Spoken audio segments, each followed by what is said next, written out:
folks, this is Stacey, your Teen Services Library Assistant at the Goffstown Public Library. You are tuning in to Book Browsing. In today's Book Browsing episode, I have something really special for you. I am going to be introducing a local author by the name of Jason McIntosh. Earlier this year, he published a young adult novel called Scroll Seekers, The Black Dragon of Dearth. And he's here today to tell us a little bit about the book, answer some questions for us, and then read a small excerpt. So, why don't we go ahead and get started?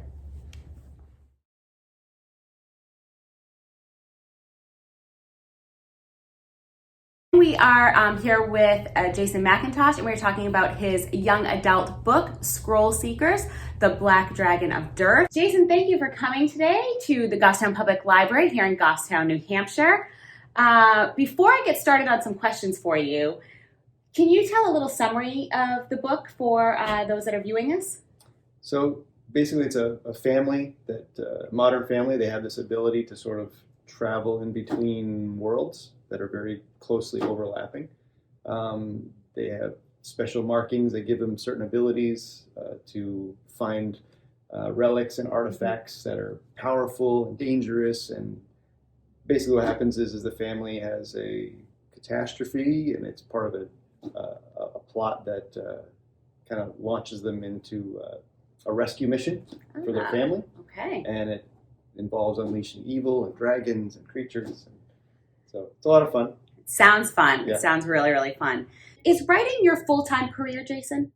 No, it's not. It's part of my career. I do illustration. I illustrate other authors' books as well. I've got 3 or 4 that I'm doing now. And I do graphic design. So authoring and writing is a newer part of my career. Okay. Would you like it to be a full-time career?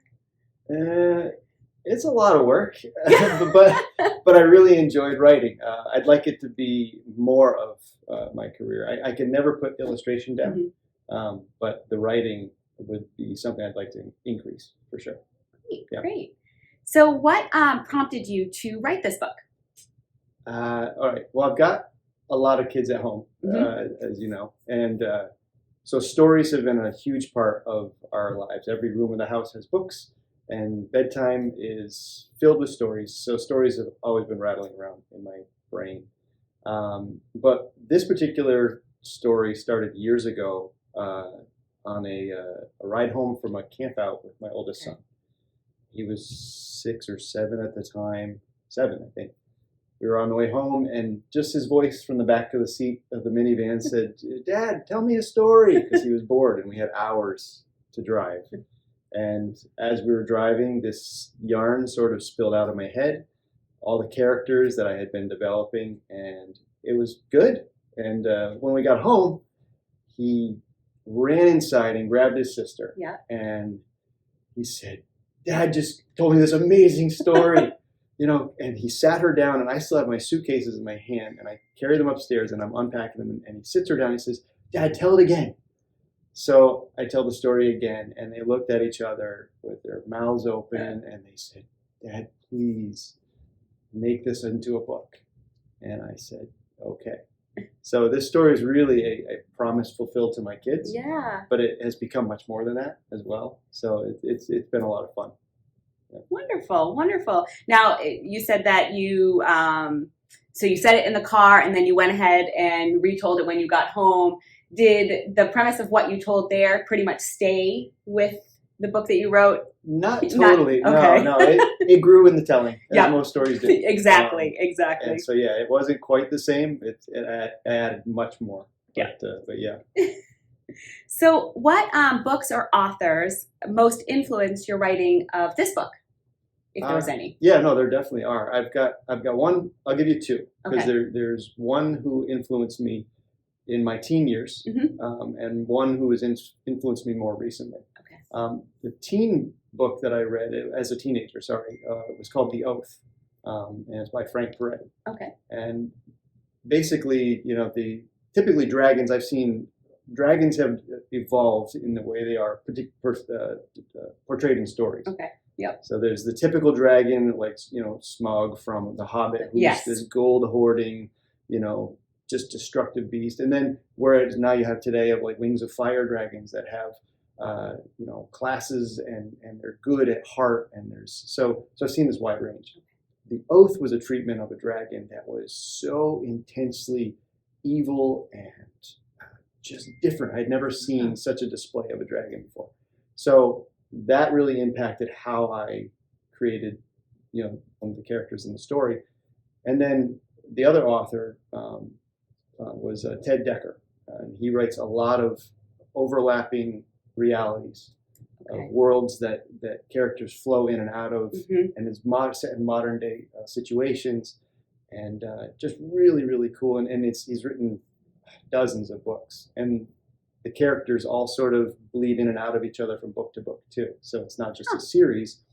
He pulls them all in. It's masterfully done. So great author. In the About Author section of your book, you state a mission, and you said create thoughtful illustrations and stories that inspire. Can you tell me more about that? Yeah. So, all right. Let me think of the best way to. Okay, I'll tell it with kind of a story that we've all been in. You're walking in a dark hall, and no lights on at all. Maybe you're at a relative's house or a friend's house, and the hallway is pitch black. You woke up in the middle of the night, you had to go to the bathroom, whatever. And you're sort of feeling down the hallway for the light switch.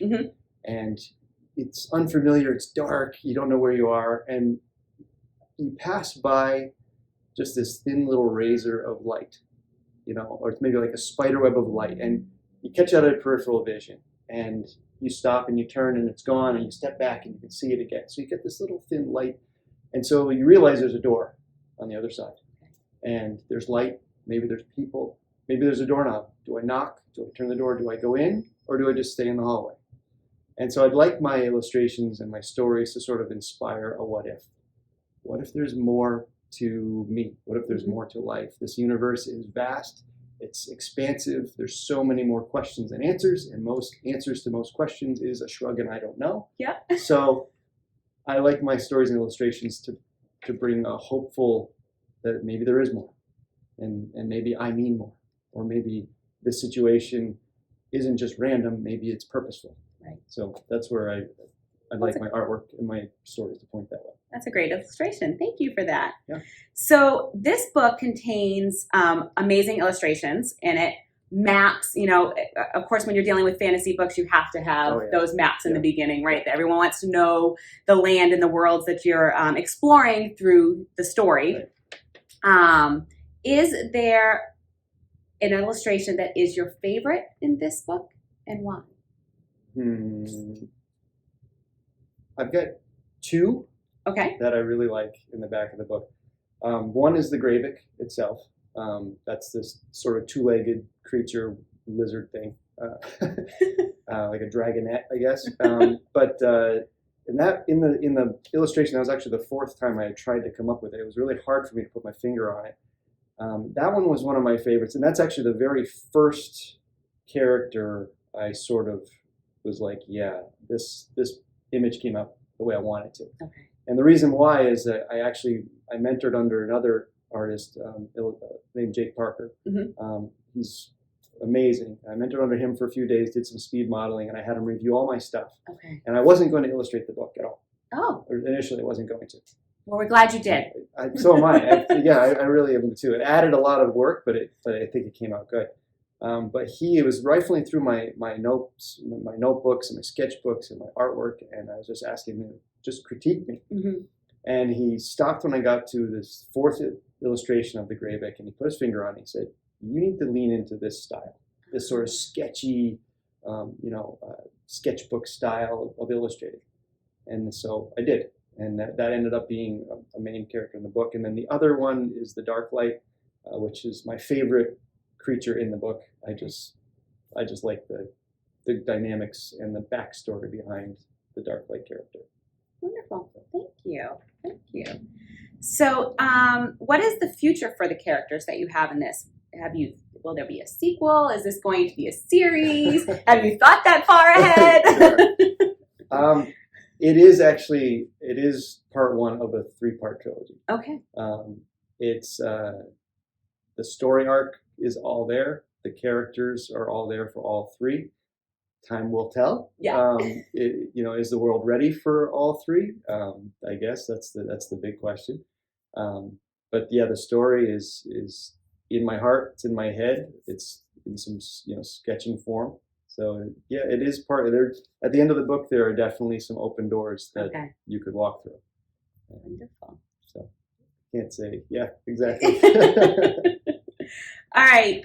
You and your family are members of the Goffstown, New Hampshire community. And of course, you are library card holders here at the Goffstown Public Library. Yep. So if you were a tour guide, what would you like visitors to see, and what impression would you want them to take away from this community, besides the library, of course? So in the community of Goffstown, what, Right. Man, there's a lot. The community itself, there are plenty of shops and plenty of businesses and plenty that are all owned by great people. So you have that part. But for me, I'm more of an outdoor person.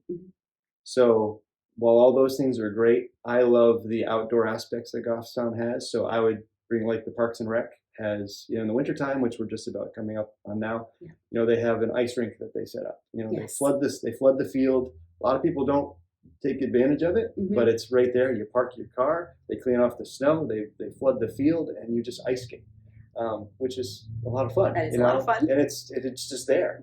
There's the rail trail that is well maintained, and it takes you through all different parts of town, and it's beautiful to run on, to bike on. But for me, I would actually go deeper into the woods. I just love hiking through the absolute wilderness. And so there are actually a lot of power lines and trails and things that run through Goffstown that I've seen, everything from bear to deer to fisher cats to foxes to coyotes to porcupines to skunks to raccoons. These are all just in the woods that are all around us all the time. That are just sharing our community with us. That are just in our community. But I think the impression of Goffstown that you had asked about, what do I want people to leave Goffstown, is there's this really neat togetherness about this town.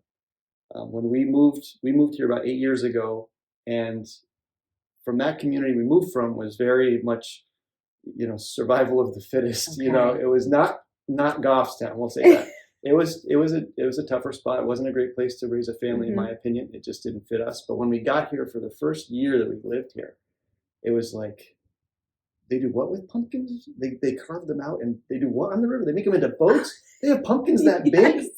Like, they do what with Halloween? What the police would ride around and talk to the kids and give out, glow-in-the-dark necklaces and candy. And I remember the first time, seeing the fire truck on Easter come by with the Easter bunny waving to us on the top. I'm like, for the first year, we were pinching ourselves. Like, is this a real community? Like, does this really happen? You have the Main Street stuff, the hay rides, and that we can be that goofy family that sits on there with 20 other people and sing Deck the Halls and ride by a live nativity scene and in the snow and have hot cocoa by the fire. It's just it's a sense of giving and not so much a sense of taking in this community.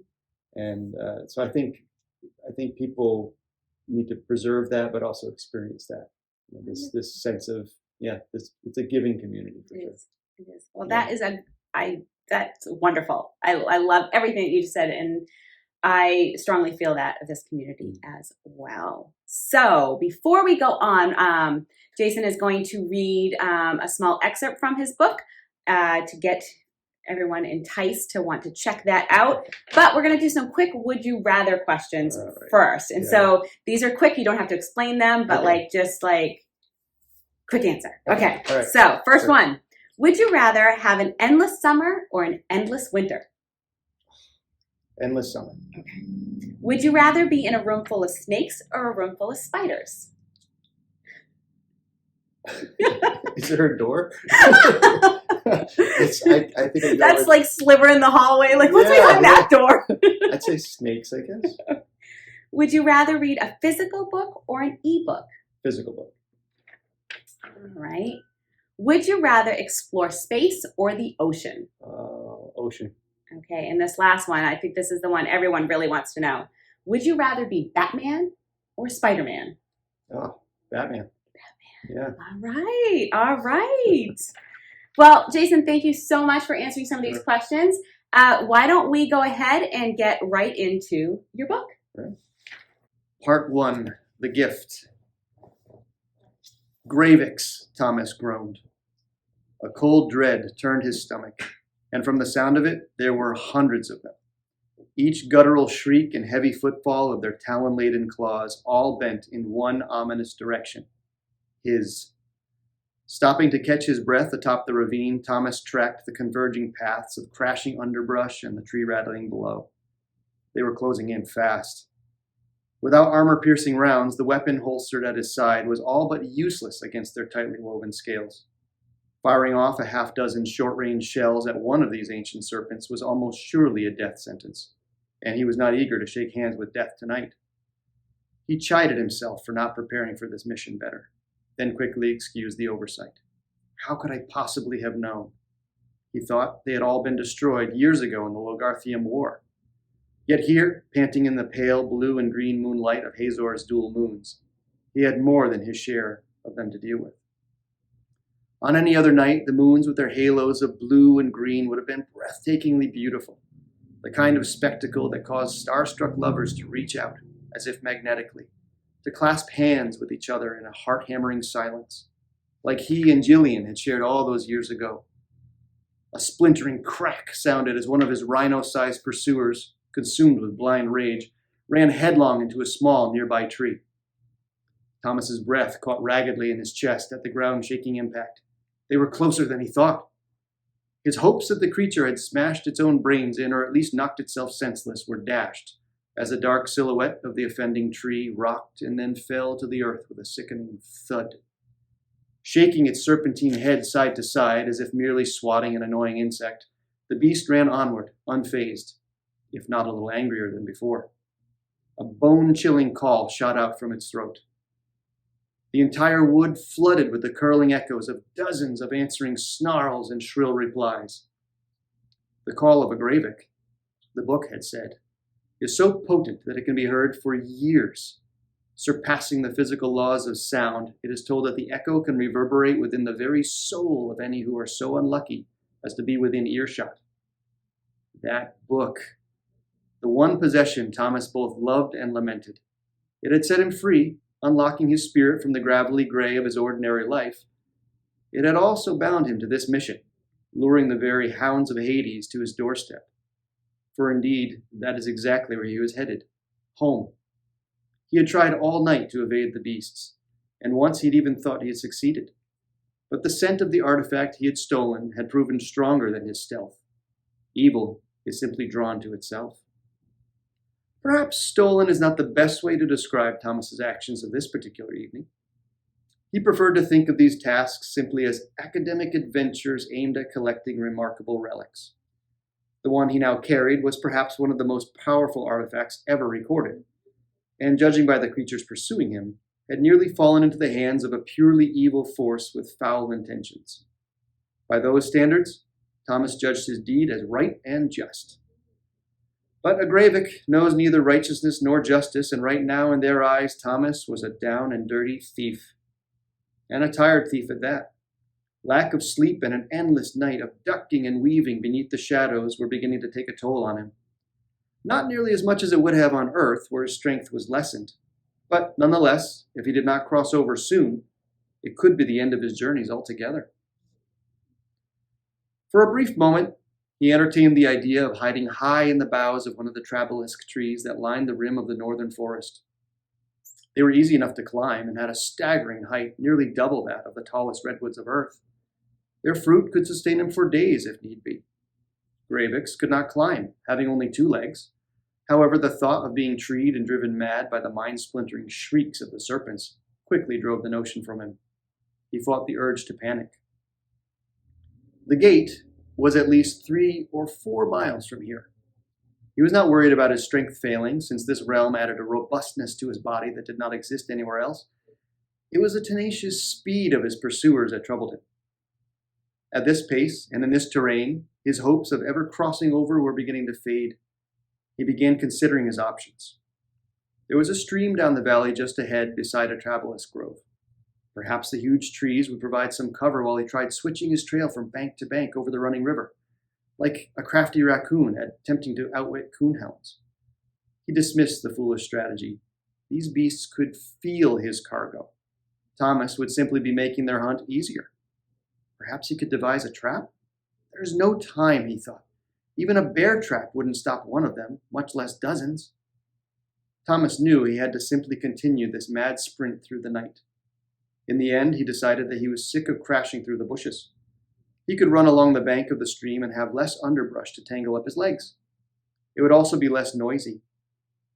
Alternating between prayers and gasping for great lungfuls of air, he plodded on toward the river.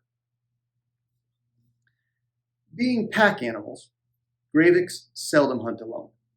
Bred by the hundreds for their simple minds and odd sort of loyalty that drives them to blindly obey their master's every command, they make a formidable and expendable army. Yet once in a great while, one of the dark brood hatches with a blend of keen and cunning, setting it apart from its mindless companions. This strain of 𝒂𝒂𝒂𝒄𝒂 is slightly larger than the others, with talons a shade of light blue, as opposed to the usual steel gray. The mutation, referred to as a keen 𝒂𝒂𝒂𝒄𝒂, is also deadly silent.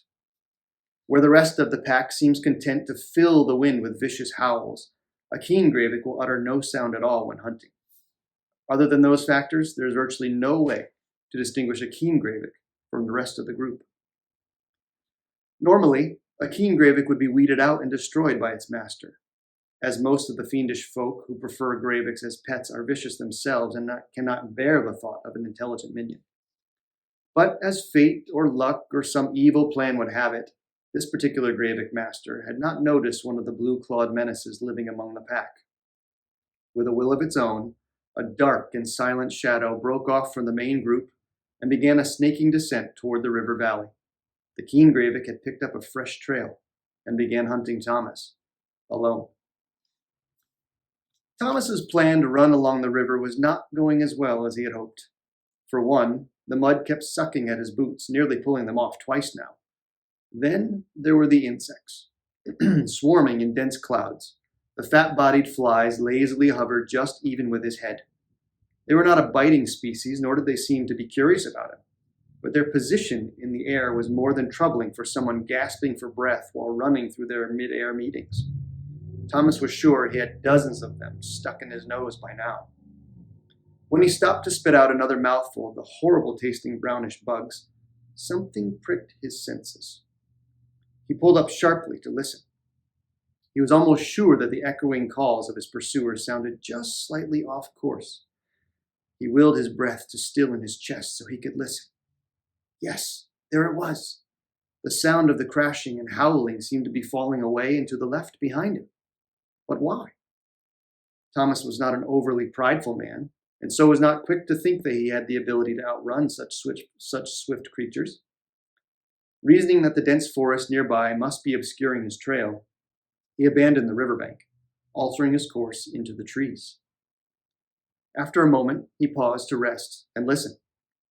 Content that the 𝒂𝒂𝒂𝒄 pack must be having difficulty tracking him, he took stock of his surroundings. The tree trunks about him were huge, and he marveled at their thickness. They must be over 1,000 years old, he thought. He was about to restart his journey forward when he noticed a subtle movement out of the corner of his eye.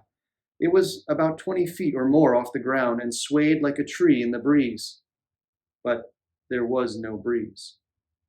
The moment he turned to stare at it directly, however, it vanished behind one of the huge trunks.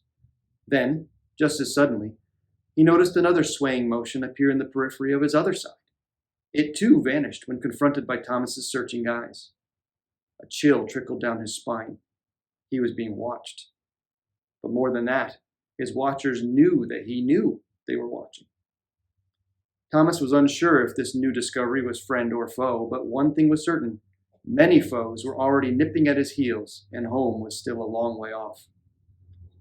His knowledge of the 𝒂𝒂𝒂𝒄𝒂 was not much, but it was enough to propel him forward and take his chances with these new creatures in the wood. The fact that they had not attacked him outright gave him a small measure of hope, and he continued onward, threading his way in between the watcher-filled trees. After nearly a half hour of jogging through the thick woods, Thomas began to find his hope strengthening. In fact, he could barely hear the 𝒉𝒂𝒂𝒄𝒌 any longer, and the dual full moons cast a perfect light into the majestic forest, so that finding his way through it was quite easy. Only the eerie presence of the watchers kept his hope from returning fully. They were so good at remaining in his peripheral vision that Thomas had given up trying to catch a full view of them. Every step of the way, they had been there. From time to time, he would also hear a very subtle thump that shook the ground nearby. It felt as if something very heavy yet soft had fallen onto the forest floor from high above. He had stopped whenever he felt the vibrations to figure out where it was coming from, but it stopped as soon as he did. As usual, his curious followers would avoid his probing stares into the trees. It began to feel like a frightening sort of game. For what felt like the 100th time, Thomas stopped to scan the trees, always about 20 or 30 feet above ground. And for the 100th time, the onlookers dodged away from him just before he could catch a glimpse of one. It was maddening. In a fit of frustration, he bent down, snatched up a fist-sized stone, and hurled it where he was sure one of the watchers had been just seconds before. A hollow knock, and he knew he had simply hit the trunk of an ancient tree. But now, just to the right of the same tree, Thomas was able to make out a distant clearing ahead. The gate was only a few 100 yards away. Recognizing the terrain, he picked up the pace. Whump! The ground beneath his feet trembled.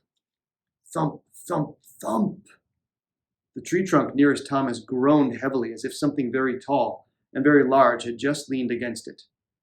Without bothering to look, Thomas took off in a wild dash toward the moonlit clearing. Thump, whump, thump. The watchers in the woods were no longer just watching. Now at least one of them was matching pace with Thomas's mad scramble through the trees. To his left, and of course remaining out of his clear view, he could just decipher a very tall, thin figure making enormous steps as it passed through the pale beams of moonlight falling between the trees. It was huge. Standing at least 2 stories high, it appeared to have long, pale arms and legs that took massive strides, hurtling it through the forest at incredible speed. The only sound it made came from the heavy thump-thump of its footfalls. I'm going to be eaten by a giant. I never should have thrown that rock at it, thought Thomas. He tried zigzagging through the tribulus grove to shake its pursuit. Thump, thump. It was closing the distance, angling through the dense growth directly toward him. His only hope now was getting to the clearing and reaching the gate. With a rush of terror that surprised him, Thomas pushed his body to the limit and ran for his life. His shirt tore on a broken branch. He felt his right boot loosen as the laces began to unravel after catching on a gnarled root. Every twig, vine, rock, and log seemed determined to prevent his escape. Finally, like a wild animal freed from its cage, Thomas burst through a cluster of low bushes and suddenly found himself knee-high within the grasses of the clearing. Bathed in bright moonlight, he was now exposed in full view. Realizing this new danger, he did not slow his step. If he had taken but a half a breath to survey the new terrain, he would have noticed the odd pile of fallen branches that lay tangled in the weeds before him. With a grunt, his legs sunk deep between the space of 2 twisted trunks, and down he went. A sickening snap followed, but Thomas was so stricken with fear that he was not sure if it were his ankle bones or the offending branch that had given way. Thump, whump. It did not seem to matter either way. The giant had followed him out of the woods and was rushing toward him. In seconds, it would all be over. What happened next could only be described as one of the most incredible moments of his life. The beast that emerged from the woods was of a colossal size, but it was not nearly as frightening as Thomas imagined it would be. It had a form that could be described as human-like, but at the same time appeared almost tree-like. Long, sinewy limbs and torso met a thick neck. But what was most striking about it was its face. His imaginations of this creature eating him earlier had filled his mind with thoughts of a beast that had jaws simply filled with dripping teeth and long, angry claws. This could not be further from the truth. It possessed a sort of kind, yet sad face, grim and sober, like the face of someone who had been thinking the most serious and responsible of thoughts for 1,000 years. Its stout chin met a flat, firmly set mouth that followed high cheekbones into deep-set diamond blue eyes. There were no ears to speak of, or hair, except its skin looked rough in patches, like a thick living tree bark. The only parts of the creature that looked truly menacing were its enormous hands and feet. And right now, both hands were balled into fists the size of small cars, and the thump-thump of its feet looked more like angry, determined stomping than pursuing strides. The kind of steps a bull takes just before making ready a devastating charge at an intruder. Thomas kicked and struggled against the tangled knots of branches beneath him. Thankfully, it had been the branch and not his ankle that had broken. The logs rolled awkwardly beneath him, and he stumbled again, losing his footing. Whump, thump, thump. He fell flat on his stomach, knocking what little wind he had left out of his lungs.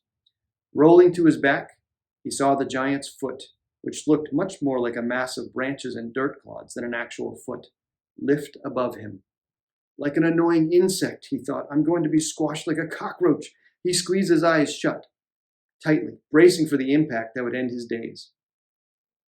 When the crushing blow did not come, he looked up to find that the 25-foot beast had simply stepped over him and appeared to be fixed on a different target altogether.